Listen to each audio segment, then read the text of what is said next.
Hey guys, what's up? It's Chris here. I just wanted to have a talk about the recent changes in Legacy, what that means for most players, what that means specifically for me as a blue-white Stoneblade player, and what I'm going to be looking out for at the next couple of Legacy events I attend. So, two huge additions to the Legacy card pool in the last couple of sets. From War of the Spark, we've got Dreadhorde Arcanist, which is absolutely phenomenal card advantage engine, assuming you get to untap with it. For those who don't know, it's a 2 mana, 1 in a red for a 1/3. When it attacks, you may cast instant or sorcery from your graveyard without paying the mana cost, with mana cost less than or equal to Dreadhorde Arcanist's power. In other words, you get to cantrip every turn, or maybe if you're playing like typically it goes in blue-red decks, you might get to burn, use a lightning bolt, use a chain lightning, some kind of a burn spell to kill a creature, add pressure. There's many applications for Dreadhorde Arcanist, but primarily it's made blue-red blue-red Delver, various flavours actually of blue-red Delver, different levels of burniness, which obviously isn't a word. Have been popping up. So there's that, and then obviously there's the much talked about Modern Horizons Planeswalker Renin 6. For those who don't know, it's a 2 mana Planeswalker, 1 red, 1 green. It has +1, you may return a land card from your graveyard to your hand. -1, deal 1 damage to any target, and -7, you get an emblem which says that instants and sorceries in your graveyard have retrace. If you don't know what retrace is, it's an old mechanic, and basically you may discard a land card and pay the mana cost of a spell in order to recast it without paying its cost. So Renin 6 does everything you want a Planeswalker to do, and it only costs 2 mana. So it has a plus, which represents card advantage.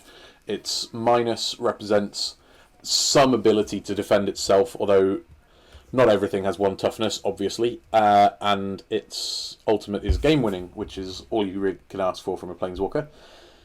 Renin 6 is warping the metagame hugely. It's also warping people's mana bases. So 4-color Control and 4-color Delver have become maybe the 2 best decks in the format. And as such, people are playing some bizarre mana bases. 4-color Control is like 8 dual lands, most of which are unique, plus fetches, and usually even a wasteland in a 4-color deck, just because looping it with Renin 6 is so powerful. The Delver strategies, depending on how many colors they are typically similar, but with extra wastelands, so even greedier. And if your draws come together, which they should do because you have cantrips and all your lands, or almost all your lands, make blue mana. I think it is literally all your lands in Delver, and all but maybe a Badlands and a Bayou in the Control version. You typically have enough reliable blue mana to cast your cantrips, and enough cantrips to reliably find your other colours. Obviously it's not always the case, but these ridiculous mana bases do usually function. What that means for me is that this on the screen right now, this is my version of Stoneblade I've been playing recently. I've had moderate success with it. I was 3rd place at the last big-ish Axion Legacy event that took place the same weekend as... Was it called Nationals? Or... I think it basically was a Mythic Championship qualifier, I think, but it was meant to represent Nationals. So that was the one at Stansted earlier this year, and that event went great for me. I got a unintentional draw round 1, won the next 4 rounds, intentionally drew into the top 8, and eventually lost in the semi-finals of the top 8. I was placed 3rd then because I had a higher Swiss seeding than the other semi-final loser. So yeah, the deck has treated me well. I've been doing all right at the London Legacy monthly events as well. I keep not quite getting top 8. I keep coming 9th and 10th and stuff, but that's fine. It's a good standard of players there, and I'm still learning the format compared to most of them, so I'm happy with that. Yeah, my deck list is as follows: 21 lands. So I'm playing 4 Flooded Strand. It's the best land in the deck. 4 other blue fetches, so 2 Tarns and 2 Deltas, but that could be any blue fetches, whatever you own.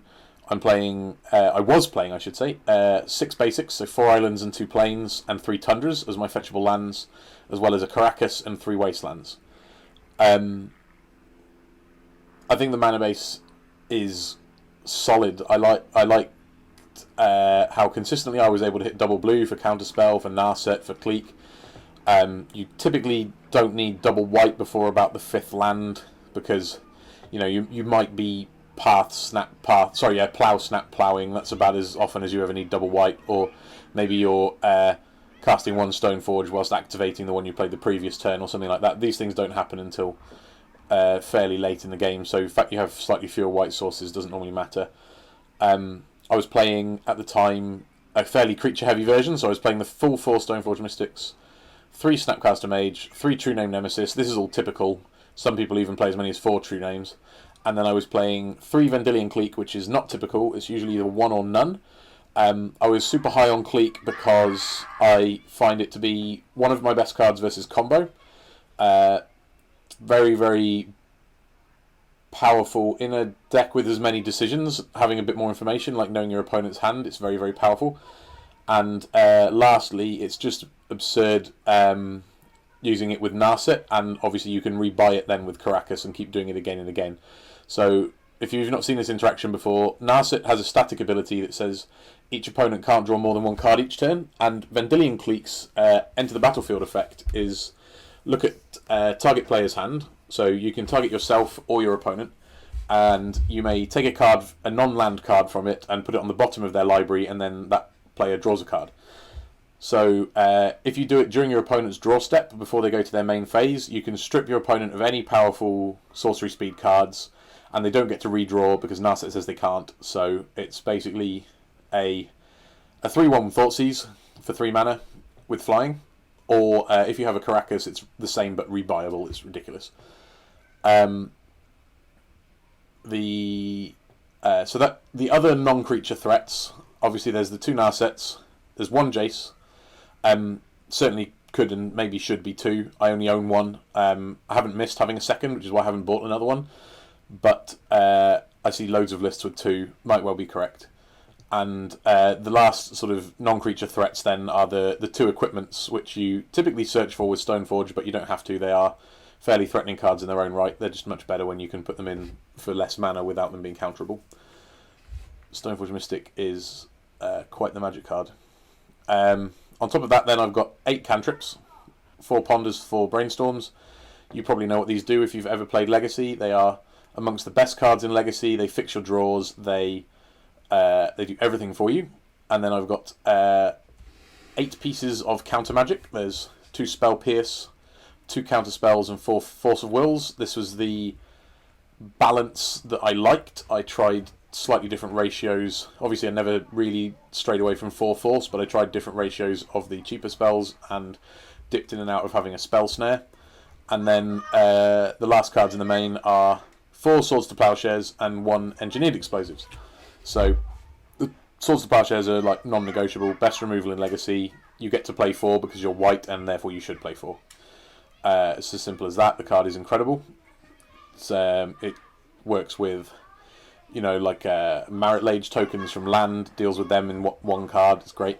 Deals with basically any threat in the format apart from True Name Nemesis.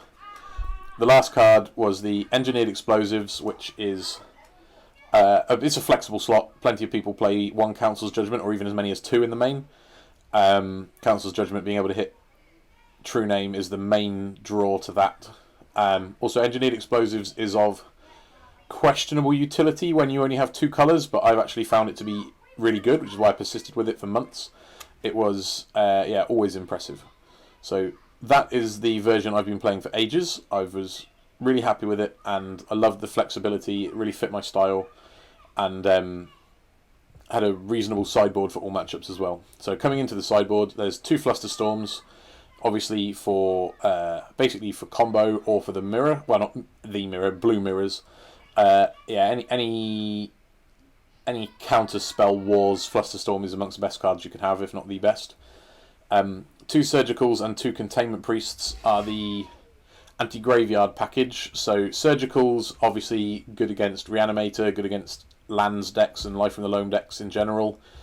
The Containment Priests are great against Reanimator again, and also Aether Vial decks. If you don't know what Containment Priest does, because it's not a card that's been printed in a standard legal set, it's from a Commander supplemental product. It's basically a 2-mana 2/2 with flash, and says if a creature would enter the battlefield, it gets exiled instead if it wasn't cast. So if it would come in from a vial or from an animate dead or something like that, you get to basically deal with it. Then there's 2 Disenchants as Artifacted Enchantment removal. Love that card. Instant speed, flexible, just great. 2 back to basics for punishing greedy mana bases. 2 Council's Judgments, basically for any True Dame Nemesis deck and any deck with problematic permanents like lots of Planeswalkers.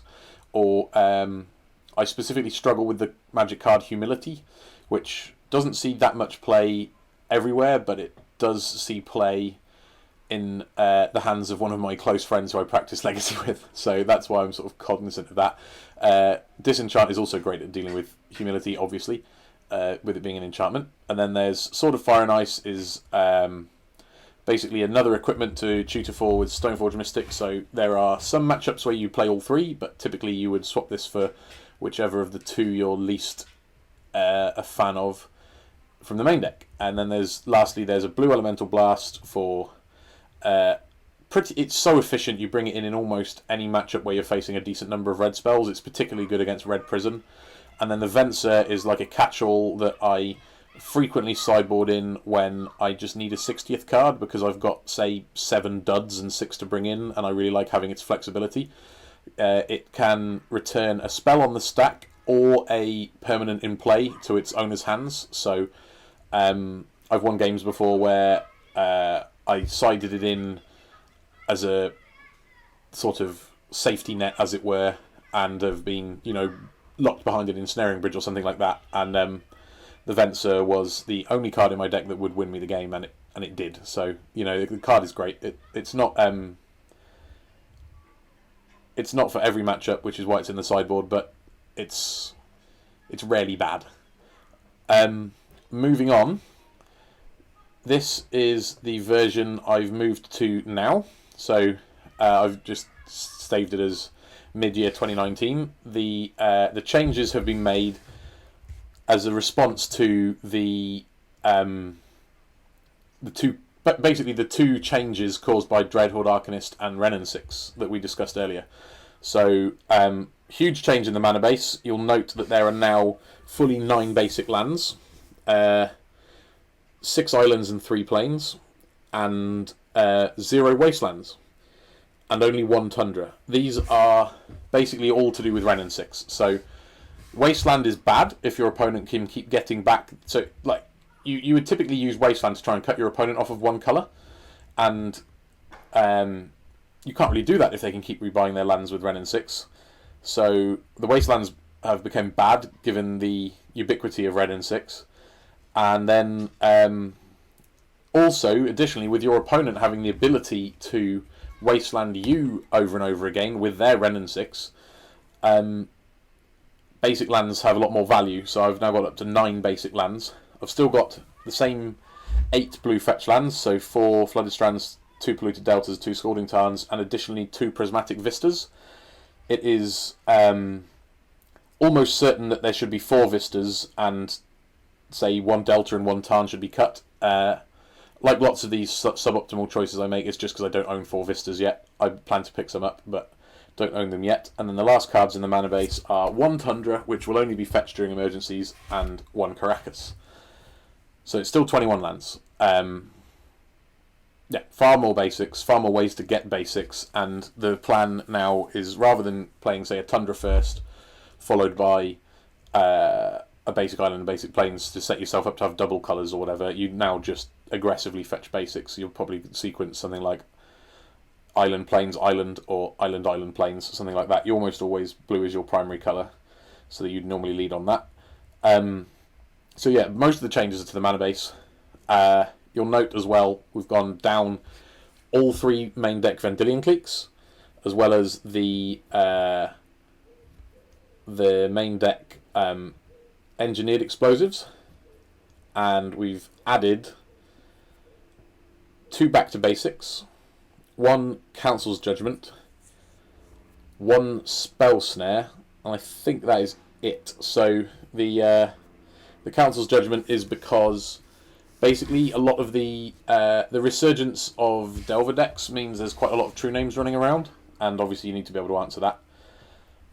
Additionally, the Spell Snare is because both Dreadhorde Arcanist and Red and 6 cost 2. It's a super efficient answer to them both, and it's not super commonly played in Legacy, much less so than I think it should be, given the amount of powerful 2-drops.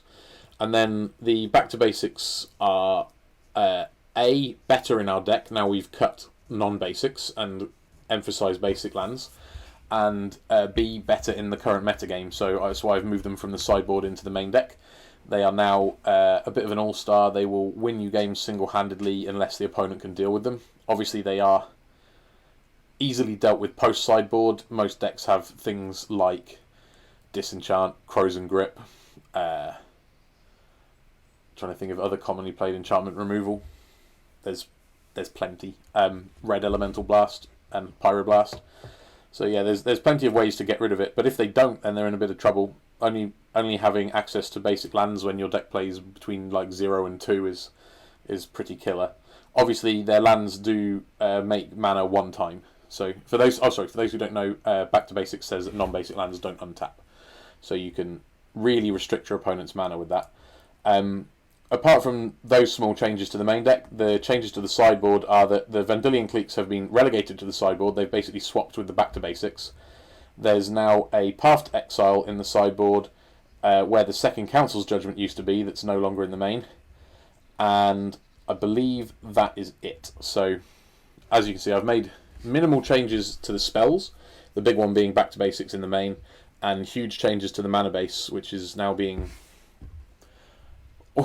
It's almost like the presence of Ren and 6 forces you to go one of 2 ways. You either play it or you make yourself invulnerable to it, because the card is so good. And I am basically limited to blue-white Legacy decks because I don't own duels outside of Tundras yet. So my options are the Delver-based, more aggressive tempo-y version of this deck, this or Miracles, and I played the Delver variant for a while. I liked it. I really enjoyed playing it. You play 4 Delvers and 4 Daisies and 4 Wastelands, so you're very good at hammering home small advantages if you start well, but your general spell quality is a bit lower than this version.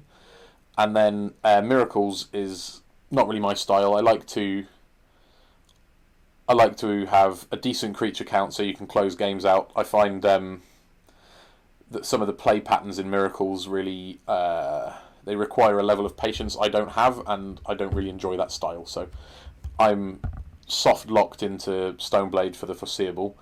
If 4-color control continues to be the best deck or one of the best decks, their access to Kolaghan's Command is going to be a problem. Kolaghan's Command is one of the best cards in Legacy against exactly Stoneforge Mystic decks, because you can shatter an equipment and shock the Mystic, for example. So I will continue to be cautious around 4-color control decks and Kolaghan's Command decks in general, but beyond that, I think if everyone is playing Red and 6 decks, this version, the mid-year 2019 version, as I've called it, is actually really well positioned to punish most of what those decks are doing. Yeah, specifically K-Command is a problem, but I'm looking forward to trying this in more competitive events. So far I've only done it for testing, but I think I really like this version, and yeah, I look forward to seeing how successful I am with it. So there we go, that's my thoughts on the position of Stoneblade in 2019 and how to tweak your deck to be a little more competitive in the face of Renin 6 and Dreadhorde Arcanist. Thank you very much. I hope you enjoyed it.